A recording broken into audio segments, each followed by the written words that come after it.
皆さん、シャローム。シャローム。日本語でライブに来られた皆さんを歓迎します。感謝を持って主に賛美しましょう。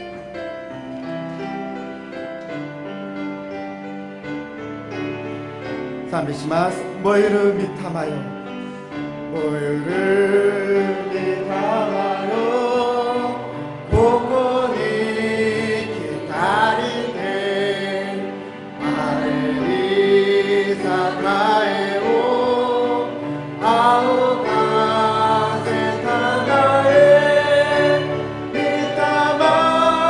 の神よ、ここに来たりて、くじきに技を行いたまえ、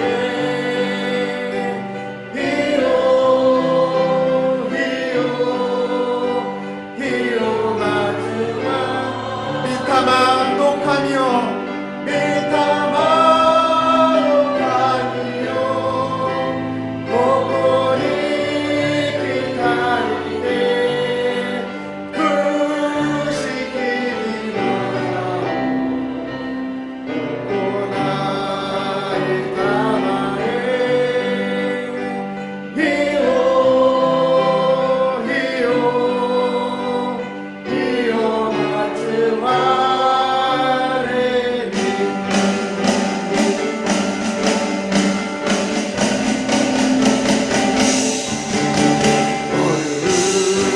御霊よ、ここに来たりて、帰り栄えを顔が出たまえ、燃える御霊よ、ここに来たりて、帰り栄えを青が出たまえ、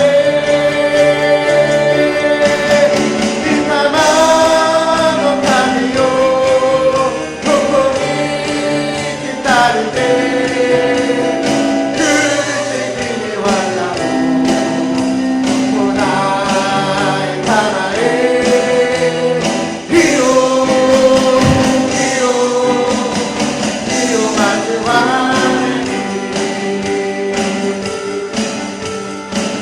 あがないませる、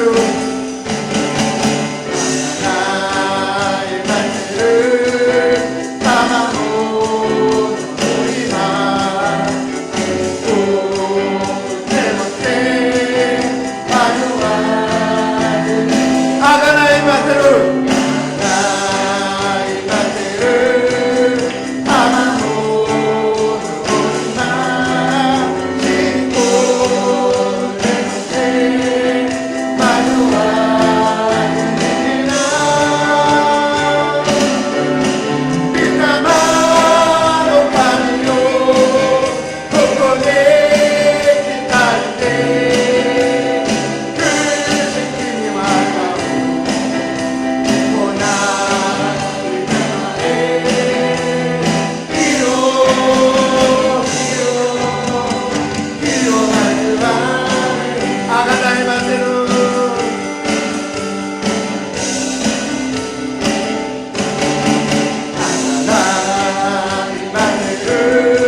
ご一緒に立って賛美しましょう。全地を主に向かって喜びの声を上げよう。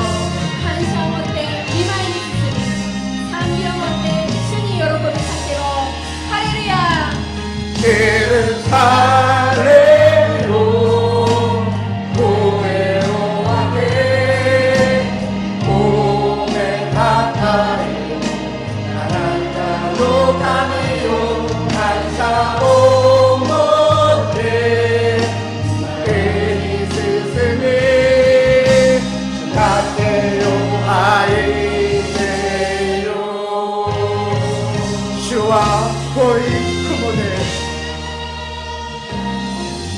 主は濃い雲で雲へ地のために雨を備え主は濃い雲で主は濃い雲で雲へ地のために雨を備えエルサレムよエルサレムよ声を上げごめんなさいあなたの神を感謝を持って手に進め何を愛せよ感謝を持って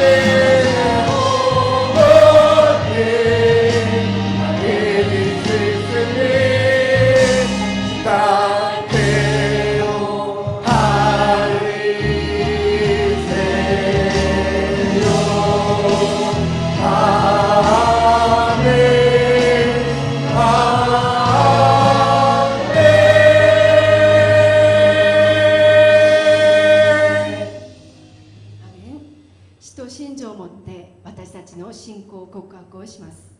使徒信条。我は天地の作り主全能の父なる神を信ず。我はその一人子我らの主イエス・キリストを信ず。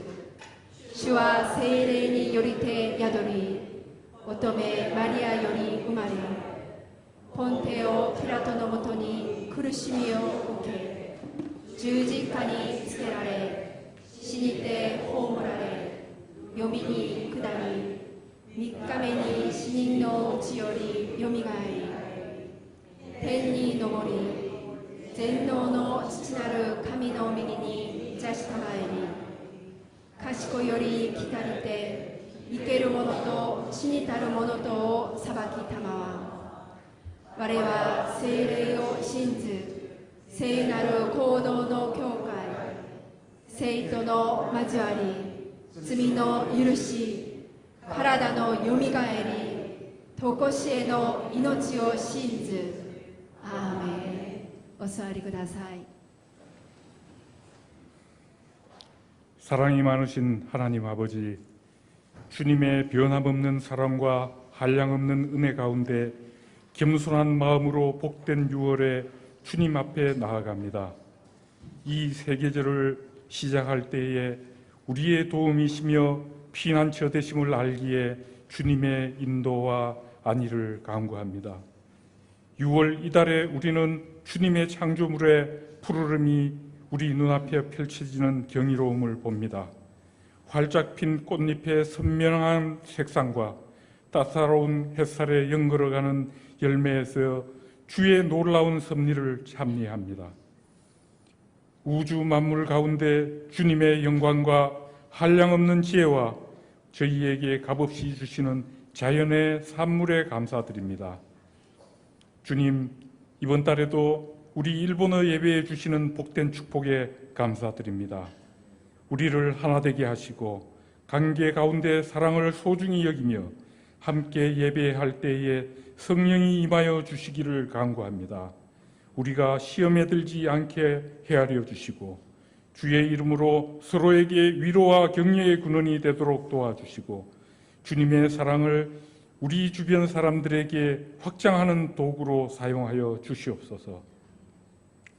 우리가 인생의 긴 항로를 헤쳐나갈 때에 주께서 주시는 지혜와 분별력을 주시기를 간구합니다. 성령께서 우리의 발걸음을 주장하시고 의의 길로 인도하여 주시기를 바랍니다. 주는 우리의 피난처시요 요새이심을 알기에 역경이 닥쳐도 믿음 안에서 굳게 설 수 있는 용기를 주시옵소서. 아버지, 일본과 한국 국가의 지도자들을 위해 기도합니다.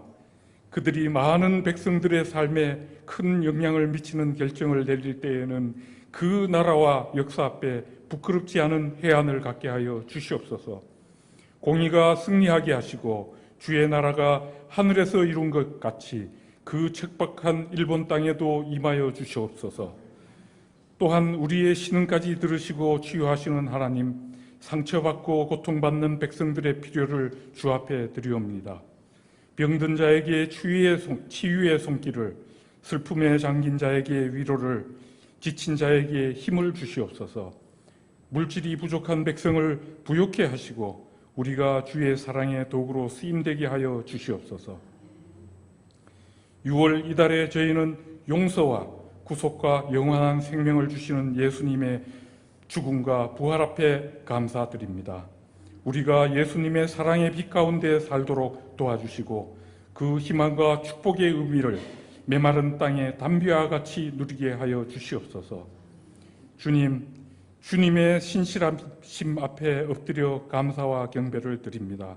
주는 세상의 창조주이시며 알파와 오메가, 시작이며 끝입니다. 우리가 어디에 있든지 무엇을 하든지 우리를 향한 주님의 계획은 선하시며 주의 사랑이 영원하심을 믿기에 주님을 따르렵니다. 거룩하신 예수님 이름으로 기도드립니다. 아멘.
恵み深き天の父なる神様、この日も私たちを主の日の礼拝にお招きくださり、御言葉を賜り、あなたの御国の民として養い、成長させてくださったことを感謝いたします。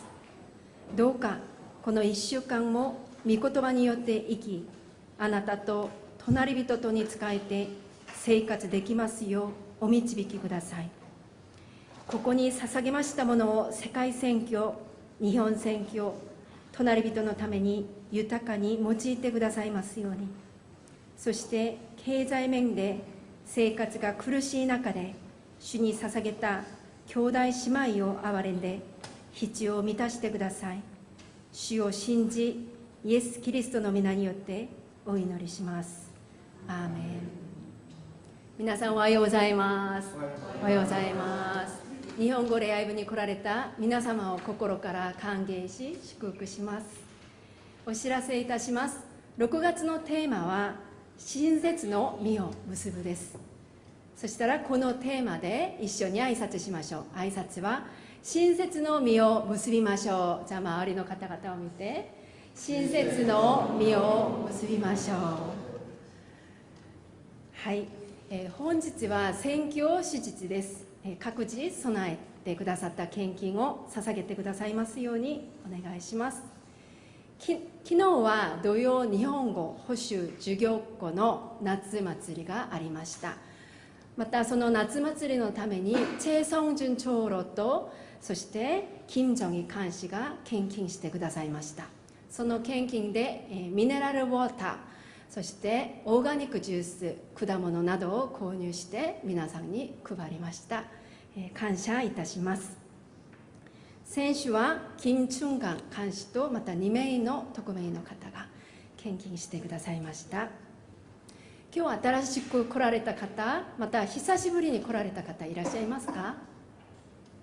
はい、いらっしゃらないようで、私たち周りの方々を祝福したいと思います。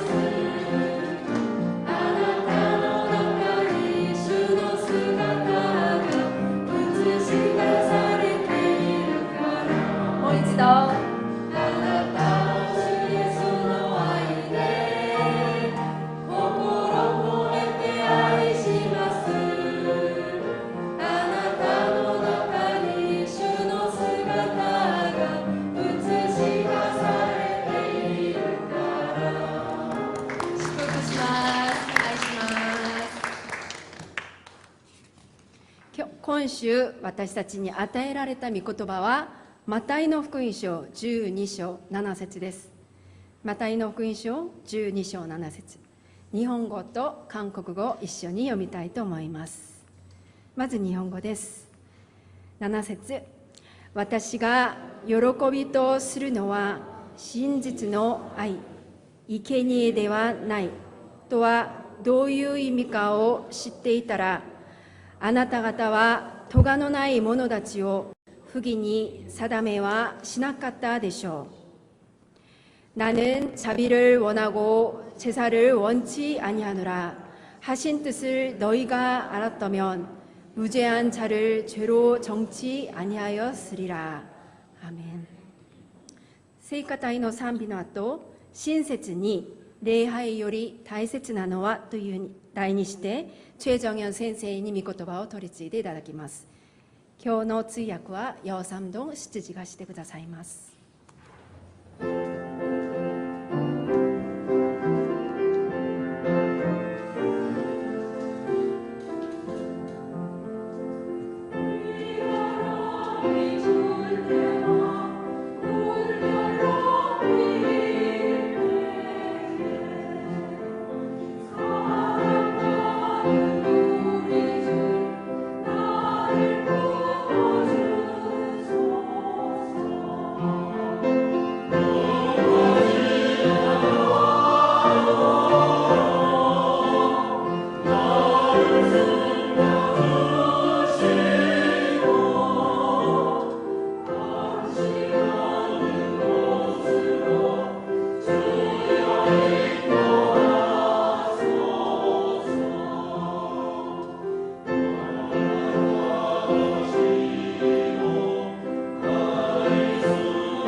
일본에서 보통 여름에 하는 맛들이 보통 축제인데 여기 일본어 학교에서도 맛들이를 했으면 좋겠다라고 말씀을 하셔서요. 원래 체육관을 빌리려고 했는데 체육관이 예약이 안 돼서 5층에서 하게 됐거든요. 근데 5층이 그 스포츠를 하기에는 위험해서 그냥 이벤트만 여러 가지 이벤트 부스를 만들어서 하게 됐습니다. 어제 또 감사한 거는 최성준 장로님과 그리고 또 우리 김정희 권사님 또 플로잉 해주셔가지고 맛있는 과일과 그리고 또 유기농 주스 그리고 물을 또 함께 나누었습니다. 아까도 말씀드린 것처럼 이 일본 아이들이 왜 우리한테 이렇게 잘해줘요? 라고 김현숙 집사님한테 물어봤대요. 그들에게 우리의 사랑이 흘러가는 것 같습니다. 이들이 왜 우리에게 이렇게 잘해줄까라고 하는 의문이 들 테니까 하나님의 사랑이라는 것들을 배워갔으면 좋겠다, 알아갔으면 좋겠다라고 하는 소망이 듭니다. 특별히 어제 그 과일을 일일이 자르느라고 고생하신 우리 권은숙 권사님과 또 김연숙 집사님 그리고 마지막 5시까지 애들이 놀고 집에를 안 가더래요. 그래서 얼마나 좋으면 그렇게 뛰어노는지 또 그때까지 계속 남아서 또 섬겨주셨던 고성봉 집사님과 김연숙 집사님 너무 감사를 드립니다. 이런 분들을 통해서 정말 이 토요 일본어 학교가 교회에서도 아무 잡음이 없이 잘 이루어져 나갈 수 있게 되는 것 같습니다. 그리고 또 저번 주에 윤정원 장로님이 오셔서 계속 토요 일본어 학교가 될 것 같다고 말씀해 주셨어요. 그래서 우리가 기도했던 대로 하나님께서 저희 교회에 계속 할 수 있게 해주셔서 너무 감사를 드립니다. 아무튼 계속해서 그들의 영혼을 위해서 기도해 주시기를 부탁드립니다. 오늘도 할렐루야 교회 일본어 예배에 오신 여러분들을 주님의 이름으로 환영합니다. 今日もハレル教会に来られた皆様を主の御前へ歓迎します。 영상으로 보시는 분도 축복합니다. 映像でご覧になっている方々も祝福します。 꼭 가까운 교회나 저희 교회를 방문해 주시기 바랍니다. ぜひ近くの教会やうちの教会を訪問なさってください。 요새 점점 강력 범죄가 늘고 있죠. 最近ますます凶悪な犯罪が増えています。 그래서 사이코패스에 대한 관심이 높아지고 있습니다. それでサイコパスへの関心が高まっています。 그들은 잔인하게 살인하고 그리고 시신을 훼손하고도 전혀 죄책감이 없습니다.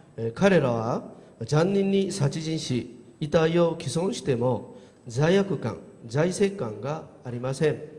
사이코라는 것은 정신이란 뜻입니다. サイコというのは精神を言います。 그리고 패스는 결핍이나 이상을 의미합니다. そしてパスは欠乏や異常を意味します。 그래서 마음이 결핍된 질병이라는 뜻이죠. それで心が欠乏した病気だということです。 사이코패스는 반사회적 인격 장애로 선천적인 것입니다. サイコパスは反社会的人格障害で生まれつきのものです。 우리가 그동안 잘 사용해온 이 사이코라는 말도 이 사이코패스의 줄임말입니다. 私たちがよく使ってきたサイコという言葉もサイコパスの略語です。 감정은 뇌의 전두엽, 이 앞부분에서 관장을 합니다. 感情は脳の前頭葉で干渉するんです。 그런데 이 사이코패스는 이 부분이 발달하지 않았습니다. しかしサイコパスはこの部分が発達していません。 그렇기 때문에 잘못했다는 개념도 없죠. それで、悪かったという概念もないです。 충동적이고 즉흥적입니다. 衝動的で即興的です。 그리고 두려움도 느끼지 못합니다. それで恐れを感じません。 놀랍게도 이들은 편히 쉴 때보다 사람을 때릴 때 심장 박동수가 더 떨어진다고 합니다. 驚くべきことに彼らはくつろぐ時より暴行を行う時心拍数がさらに低くなります。 사람을 때릴 때 더 편안하다는 뜻이죠. 人を殴る時にもっと楽だということです。 이렇게 위험한 사이코패스를 알아챌 수 있는 방법은 없을까? こんなに危険なサイコパスに気づく方法はないでしょうか。 그래서 2015년에 미국의 베일러 대학의 심리학과와 그리고 또 신경학과 학생 3명이 너무나도 재미있는 실험을 했습니다. それで2015年、アメリカのベイラ大学の心理学科と神経学科の学生3人がとても面白い実験をしました。 제목은 전염성 하품과 사이코패스입니다. タイトルは伝染性あくびとサイスパスでした。 보통 한 공간에 한 명이 하품을 하면 어떻게 됩니까? 普通、同じ空港に一人の人があくびをしたら普通どうなりますか？ 그렇죠. 점염이 되어서 다 따라합니다. そうですね。宣伝して真似することになりますよね。 그래서 이것을 전염성 하품이라고 하는 것입니다. それでこれを伝染性あくびと言います。 이것은 무의식적으로 일어나는 거예요. これは無意識に起きます。 근데 사이코패스는 무관심하고 그리고 공감 능력이 떨어지니까 아마 하품을 안 할 것이다 라고 가정을 한 거죠. ところがサイコパスは他のものに無関心で、共感能力が落ちるのであくびをしないと仮定するんです。 그럴듯하지 않습니까? もうそうかもしれませんよね。 실제 그래서 사람들을 모집했습니다. それで実際に人々を募集しました。 그리고 사이코패스 검사를 했죠. そしてサイコパス検査をしました。 그리고 점수를 다 적어놨습니다. それで点数を書きました。 그리고 나서 이들에게 하품하는 영상을 보여주었습니다. その後であくびをする映像を見せました。 결과가 어떻게 됐을 것 같습니까? 結果はどうなったと思いますか？ 실제적으로 사이코패스 점수가 높을수록 하품을 안 했습니다. 実際にサイコパスの点数が高いほどあくびをしませんでした。 최근 연구에 의하면은 이 전염성 하품은 하품을 하는 그 행동을 따라하는 것이 아니라고 합니다. 最近の研究によると伝染性あくびは行動を真似することじゃないと言います。 저는 그냥 하품하는 모습을 보고 나도 모르게 따라하는 줄 알았어요. あくびをする姿を見て真似することだと思いました。 그게 아니라 공감도를 보여준다고 합니다. そうではなくて共感度を見せてくれるそうです。 그러니까 공감도가 높을수록 하품을 잘한다라는 거죠. 共感度が高いほどあくびをよくするということですね。 하품을 할 때 뇌를 찍어 보면은 편도체라는 부분이 활성화된다고 합니다. あくびをするとき脳を撮影してみたら、変動体が活性化するそうです。 여기는 바로 정서를 담당하는 부분이죠. この部分は、情緒を担当する部分です。 그러니까 사이코패스는 공감력이 낮으니까 실제적으로 하품도 덜 하더라는 겁니다. しかしサイコパスは共感力が落ちるのであくびも少ないそうですね。 아, 하품을 안 하는 거 보니까 저 사람 사이코패스다. あくびをしないからあの人は、サイコパスだ。 그렇게 생각하면은 안 되겠죠. そう思ったらいけないですよね。 그리고 너무 재미있는 사실이 또 하나 있습니다. また面白いことがもう一つあります。 아마 제가 이야기를 하고 나면 다들 얼굴들을 보게 될 것입니다. まだ私が言いますとお互いに顔を見るかと思います。 사람의 옆 얼굴이 길수록 사이코패스 수가 높았습니다. 顔が横に広いほどサイコパスの点数が高いそうです。 한번 옆에 있는 사람들을 보십시오. じゃあ隣の人見てみてください。 그것은 남성 호르몬이죠. 토스토론이 그 높을수록 사이코패스 지수가 높았기 때문입니다. それは男性のホルモンが高いからだそうです。 그러면은 좀 얼굴이 넓적하다고 사이코패스다 이렇게 말할 수 있겠습니까? それで顔が広いからといって、あの人はサイコパスだと言えますか？ 안 되겠죠. ダメですよね。 이렇게 하품이나 얼굴의 크기로 사이코패스를 단정하면 안 됩니다. このようにあくびや顔の大きさでサイコパスを断定することはできません。 미국의 아주 저명한 뇌신경학자로 제임스 펠런 교수가 있습니다. アメリカの著名な脳神経学者のジェームズ・ファロンという教授がいます。이 사람에게 사이코패스 뇌 사진을 주면서 분석하게 했습니다. この教授にサイコパスの脳の写真を見せながら分析させました。 어떤 특징이 있는지를 좀 알려달라고 했죠. どういう特徴があるか、調べてくれと言いました。 그런데 이 사람이 놀라운 거를 발견하게 됐습니다. 分析しながら驚くべき発見をしました。 자신의 뇌 사진하고 똑같은 겁니다. 自分の脳の写真と同じだったのです。 그러면 자기가 사이코패스라는 거죠. それでは自分がサイコパスだということですか？ 그런데 이 사람에게는 공격성도 없고요. 그리고 또 범죄 성향이 전혀 없었습니다. しかし彼には攻撃性や犯罪成功などはなかったのです。 너무너무 의아했죠. それで変だと思いました。 원래 사이코패스는 잘 싸우는 전사의 유전자가 있다고 합니다. もともとサイコパスはうまく戦う戦士の遺伝子を持っているそうです。 그래서 이 교수도 이 조상의 가계도를 한번 찾아봤죠. それでこの教授も、戦場の中にサイコパスがあるか調べてみたそうです。 이런 공격적인 사람이 있는지를 찾아보았습니다. こういう攻撃的な人がいたか調べてみました。 그러자 엄마를 살해한 미국에서 최초로 엄마를 살해한 사람이 그 교수의 조상 중에 있었습니다. 調べてみたら母親を殺した最初のアメリカ人がいたことが分かりました。 그리고 유대인 수백 명을 죽인 에드워드 1세도 이 조상이었죠. そして何百人ものユダヤ人を殺したエドワード一世もいました。 실제적으로 이 집안에는 전사의 유전자가 있다는 것이 밝혀졌습니다. 実際にこの家の中には生死の遺伝子があるということです。 그리고 곰곰이 생각해 보니까 진짜 자기도 공감 능력이 매우 낮다라는 것을 깨닫게 되었습니다. よく考えてみたら自分も共感力がとても低かったということが分かりました。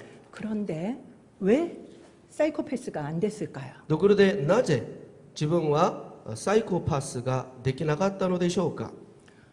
사이코패스는 세 가지 요건이 있어야 된다고 합니다. サイコパスは3つの要素があるということです。 전사의 유전자, 戦士の遺伝子、 그리고 공감 능력이 낮은 것, 共感力が低いこと、 그리고 바로 세 번째가 어릴 적에 학대를 받은 사람들이라고 합니다. そして3番目は幼い時児童虐待を受けたということですね。 대부분 사이코패스들을 보니까 아동 학대를 받았다고 합니다. ほとんどのサイコパスは幼い時児童虐待を受けたそうですね。 그런데 이 교수는 너무 좋은 환경에서 자란 거예요. しかしこの教授はとても良い環境で育ったのです。 공감 지수가 떨어진다라는 것을 부모님은 눈치를 채셨습니다. 共感指数が下がるということを両親が知ったのです。 그래서 감정적인 공감은 되지 않지만 지식적인 공감 능력을 계속 키워줬습니다. それで感情的な共感力はできないかもしれないですけど、知識的な共感力を育ててくれました。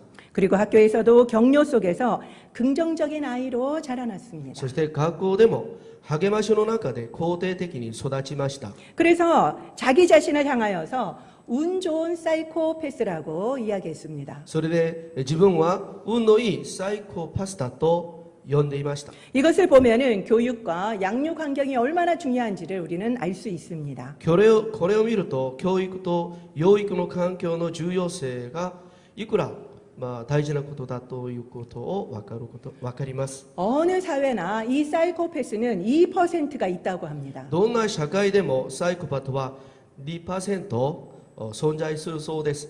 위기 상황에서는 이 용감한 사람들이 더 큰 업적을 이룰 수 있기 때문에 살아남았을 거라고 이야기합니다. 危機的な状況では勇敢な人たちがより大きな業績を上げているから、彼らが生き残っているんじゃないかなと思います。 그렇지만 그들의 무자비함은 혀를 내두를 정도지요. けれども彼らの無慈悲さは舌を巻くほどです。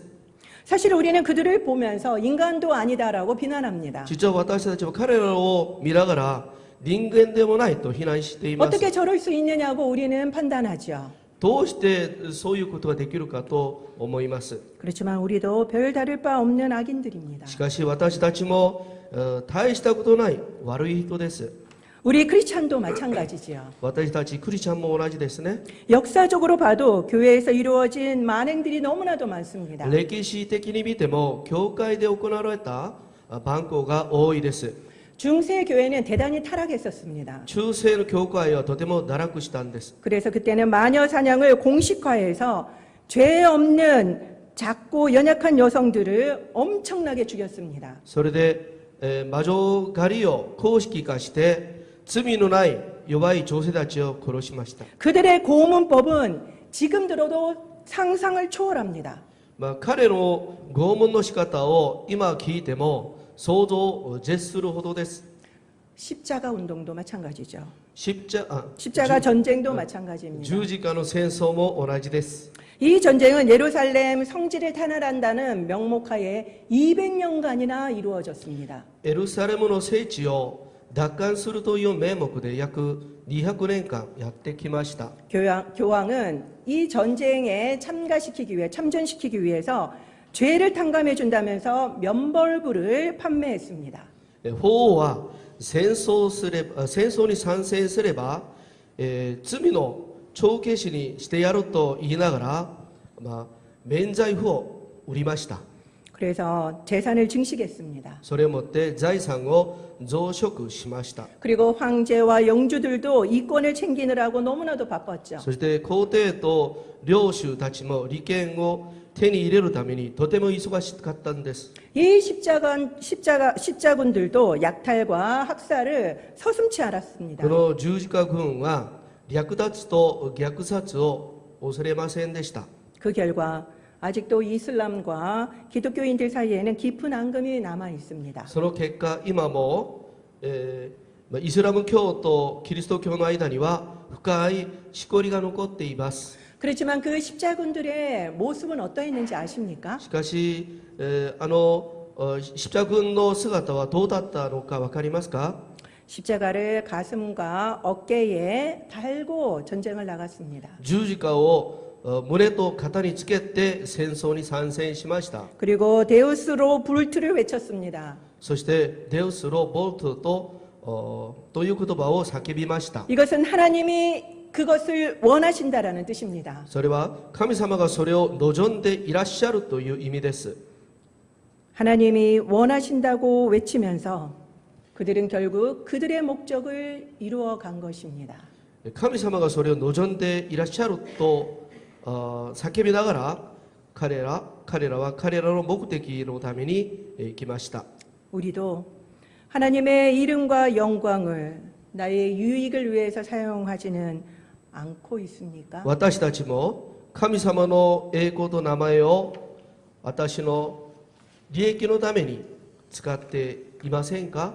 오늘 본문에 보면은 예수님은 예배보다 자비를 원한다라고 말씀하고 계십니다. 今日の本文でイエス様は礼拝より親切を求めているとはっきりおっしゃいます。 자비가 따르지 않는 예배는 예배가 아니라는 거죠. 親善の伴わない礼拝は礼拝ではないということです。 지난주에 우리는 선한 사마리아 비유를 보았습니다. 先週私たちは良きサマリア人に対して学びました。 성전 봉사를 아주 훌륭하게 끝내고 내려오는 제사장과 레위인들을 보았죠. 聖殿の奉仕を立派にしてから出てくる祭司やレビ人を見ました。 그렇지만 그들은 죽어가는 사람을 못 본 척했습니다. しかし彼らは死にかけている人を見ぬふりをしてしまいました。 그렇다면 그들의 이 성전 봉사가 의미가 있습니까? そうだとしたらこの聖殿の奉仕が、何の意味があるでしょうか？ 예수님 당시에도 구별된 사람일수록 더 이방인과 죄인을 차별했습니다. イエス様の当時も区別された人ほどもっと異邦人と罪人を差別しました。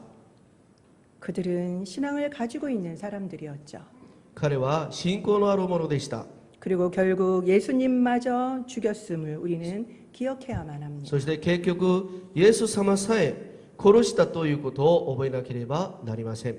가장 열심히 믿는 사람이 예수님을 죽였습니다. 一番、信仰に情熱な人がイエス様を殺しました。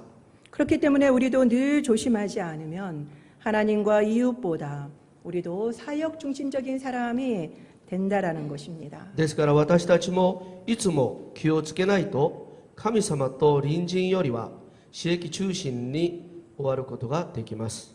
그렇다면은 자비가 예배보다 우선이라는 말일까요? それでは親切が礼拝より優先ですか？ 그렇지는 않습니다. 違います。 온전한 예배자는 자비로울 거라는 거죠. 完全な礼拝者は親切深いだと思います。 그래서 자비한 모습을 보면은 진정한 예배자임도 알 수 있다라는 겁니다. 親切の深い姿を見れば礼拝者であることがわかるということです。 자비한 모습만 하라는 뜻이 아닙니다. 親切な姿だけするということではありません。 오늘 본문은 실제는 호세아서 6장 6절을 인용한 것입니다. 今日の本文はホセア書6章6節を引用しました。 우리 다 같이 한번 읽어보도록 一緒に 하겠습니다. 読みます。 시작. 나는 인애를 원하고 제사를 원하지 아니하며 번제보다 하나님을 아는 것을 원하노라. 私が喜びとするのは真実の愛、生贄ではない、全焼の捧げ物よりむしろ神を知ることである。 오늘 본문의 자비가 원래 호세아서에서는 뭐로 나옵니까? 今日の本文のホセア書にはその親切が何の言葉で出てくるんですか？ 인애로 나오지요. 人外ですけど日本語の聖書では同じ親切に書いてあります。 일본어 성경에는 같은 어로 되어 있습니다. 日本語の聖書には同じ言葉になっています。 실제는 같은 언어이기 때문입니다. 実際は同じ言葉です。 바로 헤세드이죠. この単語はヘセードです。 이것은 바로 마땅히 해야 할 도리를 의미합니다. これは当然すべき道理を言います。 하나님이 진정 원하시는 것이 무엇입니까? 神様の本当のご希望は何でしょうか？ 인애와 하나님을 아는 것입니다. 親切と神様のことを知ることです。 사람에게는 자비롭게 대하고 人には親切に接し、 그리고 하나님과는 친밀해야 하는 거죠. 神様とは親密でなければなりません。 하나님을 위한 헌신적인 사역도 하나님에 대한 열정적인 공부도 하나님과 깊은 교제가 없다면 의미가 없습니다. 神様のための献身的な働きも、神様を知るための情熱的な勉強も、神様との深い交わりがなければ意味がありません。 이런 사람은 사역을 안 하고 배우지 않게 되면 슬럼프에 빠지게 됩니다. このような人は神様のための働きをしないで学ばなければスランプに陥りやすいです。 왜냐하면 사역과 그리고 지식으로 자신의 존재를 인정받으려고 했기 때문입니다. なぜなら働きと知識で自分の存在を認めてもらおうとするからです。 열심히 예배드리는 것은 너무나도 중요한 일입니다. 熱心に礼拝を捧げるのはとても重要なことです。 그렇지만 동시에 우리는 마땅히 해야 할 도리를 해야만 합니다. しかし同時にお互いに当然すべき道理を果たさなければなりません。 하나님은 그것을 더 좋아하시죠. 神様はそれがもっとお好きになります。 그렇기 때문에 크리스찬은 상식과 도리의 사람이어야 합니다. だからクリスチャンは常識と道理の人でなければなりません。 그런데 우리는 몰상식할 때가 얼마나 많습니까? でも私たちはそうじゃない時がいくらありますか？ 우리는 그 이상이어야 하죠. 私たちはそれ以上じゃなければなりません。 제가 후두 기관지염으로 2주간 고생을 하고 겨우 나았었습니다. 私は喉頭気管支炎の病気で2週間ぐらいとても苦労しました。 다 나았는데 제가 이제 저번 주부터 다시 열이 나고 두통에 시달려서 일주일 내내 잠만 잤습니다. しかしまた風邪をひいて熱があって頭痛があってとても苦労しました。 그러면서도 매일 나의 자비는 무엇일지 묵상했었지요. その一方で毎日私の親切は何なのか黙想しました。 금요일에는 교회를 가야 되니까 다시 병원에도 가고 그리고 교회 갈 준비를 했습니다. 金曜日に病院にも行って教会にも行く準備をしました。 그런데 결국 가지를 못했습니다. でも結局行きませんでした。 왜냐하면은 남편이 출장 중이어서 둘째를 혼자 집에 두고 갈 수가 없었기 때문이죠. なぜならば主人が出張中なので次女を一人にして行くことができませんでした。 엄마로서 무책임한 행동 같아서였습니다. 母親として無責任な行動のようでした。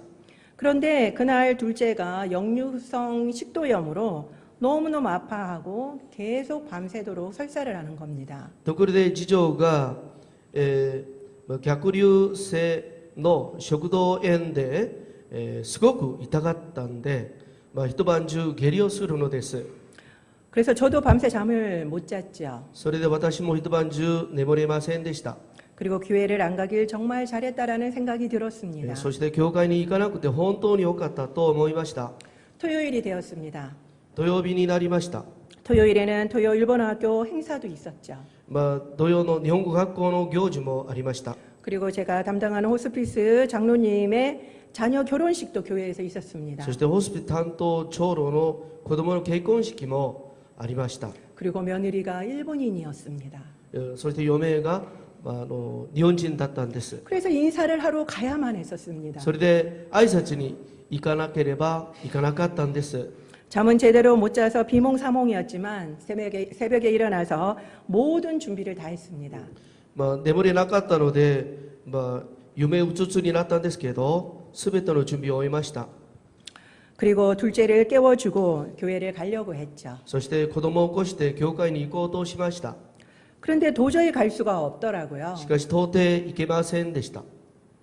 밤새 잠도 못 자고 설사한 아이를 혼자 두고 제가 한다고 뭘 그렇게 잘할 수 있을까라는 생각이 들었던 겁니다. 一晩中眠れず下痢をした子供を一人で家に置いていくとどんなにすごいことができるかという考えからでした。 그래서 물론 여장로님께는 너무나도 죄송했습니다. もちろん幼長老には本当に申し訳ございませんでした。 그리고 일본어 학교를 위해서 과일 준비하시느라가 고생하실 분들을 생각하면 너무나도 마음이 안 편했지요. そして日本語学校のために果物を準備するのに苦労する方々を考えると心が不自由になりました。 물론 가면은 제 마음은 편했을 것입니다. もちろん行ったら私の心は自由ですよね。 그러나 그 모든 것을 내려놨습니다. しかし全てのこと、全ての心配などは捨てました。 예배보다 사역보다 중요한 것을 생각하니까 답이 나오더라고요. しかし礼拝より仕事より大事なことを考えてみると答えが出ました。 그건 바로 자비였습니다. それは親切でした。 착한 둘째는 저에게 계속 교회를 가라고 재촉을 했습니다. 良い2番目の娘は、教会に行きなさいと催促し続けました。 그래도 제가 안 갔죠. しかし私は行かなかったんです。 아마 속으로는 엄청 기뻐했을 겁니다. 多分心の中ではとても喜んでたと思います。 제가 옆에서 크게 도와준 거는 없습니다. 私がそばですごいことをしてあげたことはありません。 그렇지만 함께 있어준 것이 가장 큰 기쁨이 아니었을까 싶습니다. けれども一緒にいてくれたことが一番の喜びではないかと思います。 상대방이 원하는 걸 그때 해주는 것이 바로 자비입니다. 相手が望むことをその時してあげること、それが親切です。 그리고 마땅히 해주어야 될 것을 하는 것이 바로 자비입니다. そして当然すべきことをすること、それが親切です。 그것은 예배보다 더 중요합니다. それは礼拝よりももっと大切なことです。 예배보다 더 중요한 것은 바로 우리가 자비를 베푸는 것입니다. 礼拝よりも大切なことは私たちが親切を施すことです。 기도하겠습니다. お祈りします。 오늘 설교를 통해서 나에게 말씀하시는 것은 무엇입니까? 今日の本文の説教で神様から私に語られたことは何でしょうか。 오늘 설교를 통해서 내가 실천해야 될 것이 무엇입니까? 今日の説教を通して私が行動しなければならないことは何でしょうか。 기도 제목이 떠오른다면 적어 보시기 바랍니다. 祈祷課題が浮かびますと書いてみてください。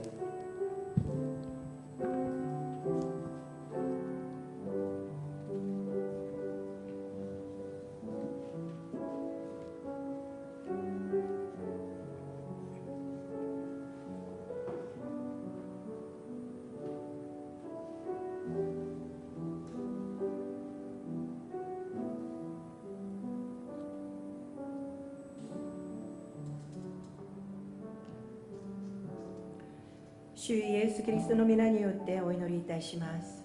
アーメン。では皆さんお立ちいただきまして共に賛美いたしましょう。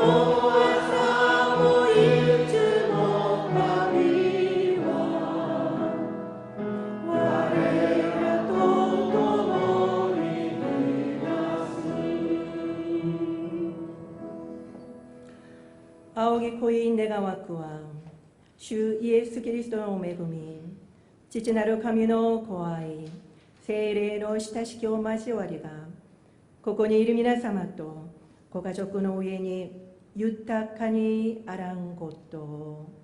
アーメン。